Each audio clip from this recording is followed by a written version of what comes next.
नमस्कार, मैं हूं आपके साथ यशी शुक्ला और आप देख रहे हैं खास कार्यक्रम मनोहर सरकार तरक्की अपार। हरियाणा की मनोहर लाल सरकार किसानों के हित में लगातार कदम बढ़ा रही है। उनकी सरकार का प्रयास है कि पीएम मोदी की मंशा के मुताबिक किसानों की आय में इजाफा हो। मनोहर लाल सरकार किसानों के लिए कौन सी खास योजनाओं पर फोकस कर रही है, देखिए हमारी खास।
हरियाणा कृषि प्रधान प्रदेश है और इस कृषि प्रधान प्रदेश होने के नाते से किसान की प्रगति और हरियाणा की प्रगति इसका सीधा सीधा संबंध है। हम ये मानते हैं कि हरियाणा की कृषि को एक ठीक रास्ता दिखाने के लिए, किसानों को अपनी प्रगति के लिए आपका बहुत बड़ा योगदान है।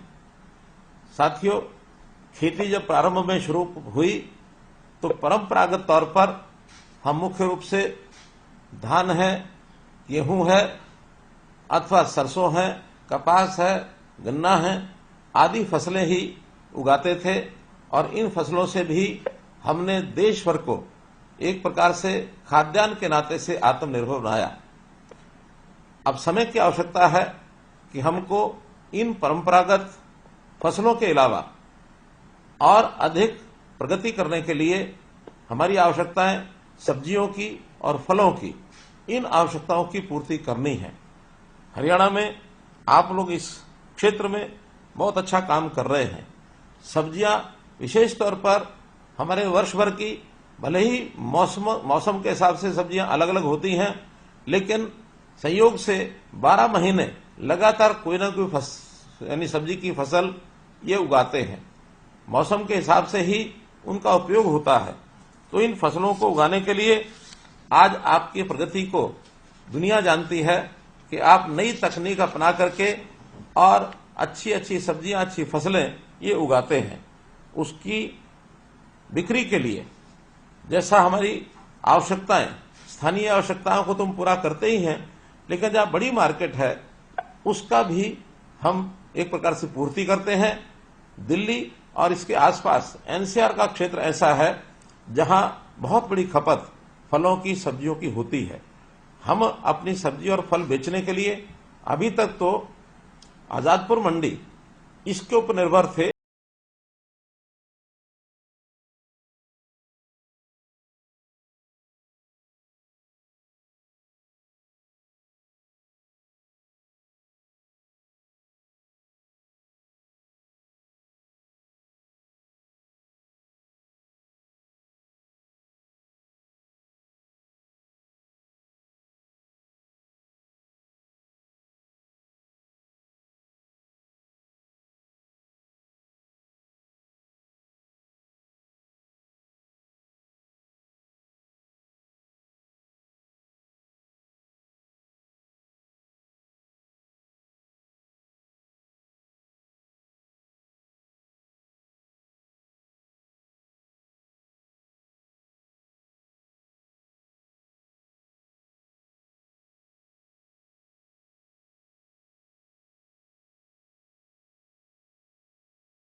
और नए ज्ञान का उपयोग करते हैं अपने कृषि क्षेत्र को बढ़ावा देने के लिए, इसकी प्रेरणा अन्य किसानों को भी मिलती है और बहुत से किसान धीरे धीरे इस ओर आगे बढ़ रहे हैं कि फल और सब्जी की खेती करने के लिए पॉली हाउस है, हाईटेक ग्रीन नेट है, नेट हाउस है।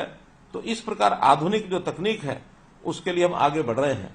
और प्रधानमंत्री जी ने हमें पानी की बचत करने के लिए भी जो एक फॉर्मूला दिया है कि पर ड्रॉप मोर क्रॉप, इस अवधारणा पर चलते हुए हमने ड्रिप सिंचाई, माइक्रो इरिगेशन, इसका भी जो उपयोग शुरू किया है, इसका बहुत बड़ा लाभ होगा।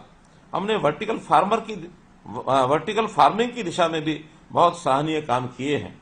सब लोग जैविक खेती की ओर भी बढ़ रहे हैं, क्योंकि बहुत बड़ा विशेष एक बात ध्यान करने की है कि हम फर्टिलाइजर्स का उपयोग केमिकल्स का करेंगे तो उससे जो हमारी क्वालिटी है प्रोडक्ट की, हमारी जो उपज की क्वालिटी है वो गिरती है, उसमें कुछ न कुछ कमी आती है, जिसके कारण से हमारा शरीर बीमारियों की तरफ भी आगे बढ़ता है।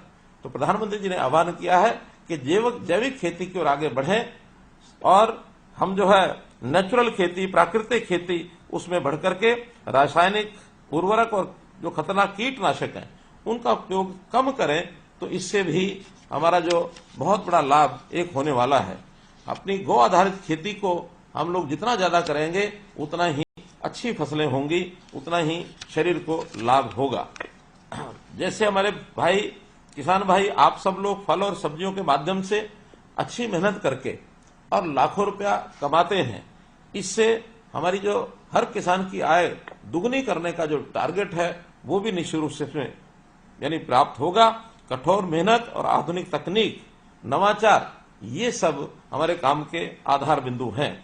हम कई किसानों ने लीक से हट करके उपभोक्ताओं तक सीधा अपने उत्पाद पहुंचाए हैं।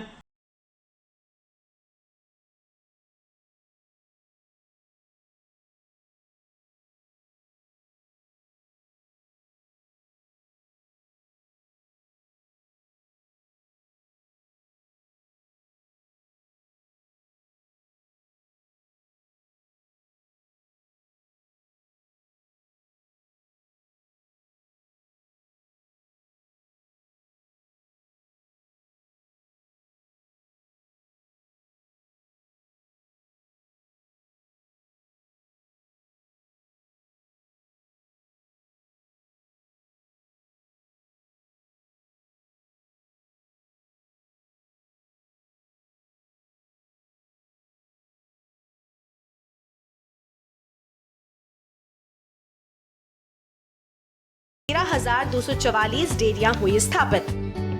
सीएम मनोहर लाल के मुताबिक अनुसूचित जाति के लोगों को रोजगार उपलब्ध करवाने की स्कीम के तहत 3 दुधारू पशुओं की डेयरी खोलने पर 50% की सब्सिडी और 20 से अधिक दुधारू पशुओं की हाईटेक डेयरी खोलने के लिए ब्याज में छूट दी जाती है।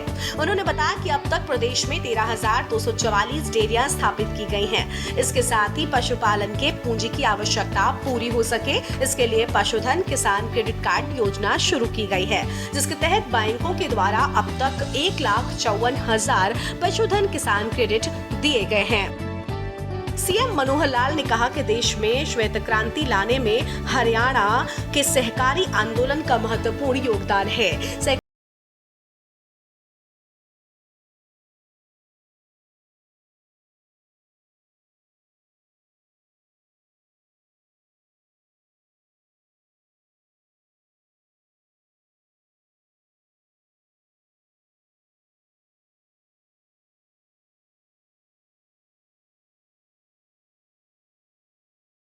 व्याप बढ़ाया जाए और जो उत्पाद है उसको भी 3 गुना किया जाए, क्षेत्रफल है उसको भी लगभग 3 गुना 20% ले जाने के लिए हम तैयार हैं। 22 लाख एकड़ जमीन पर हम बागवानी और फलों की सब्जी, उस समय फलों की बागवानी और फल और सब्जी की खेती ये करने के लिए हम आगे बढ़ सकें, ऐसी हमारी योजना है। फूड प्रोसेसिंग नीति, ये पॉलिसी हमने बनाई है कि हम जो अपने उत्पाद हैं उसको वैल्यू एडिशन करके उसमें से कुछ उत्पाद बनाएं। इसके लिए भी सरकार की बहुत सी योजनाएं चल रही हैं और ये जो फूड प्रोसेसिंग नीति के माध्यम से जो हम उद्योगों की स्थापना करेंगे, उसमें जो हम सामान पैदा करेंगे तो हमारी फसल की पैदावार की कीमत और अधिक हमको मिल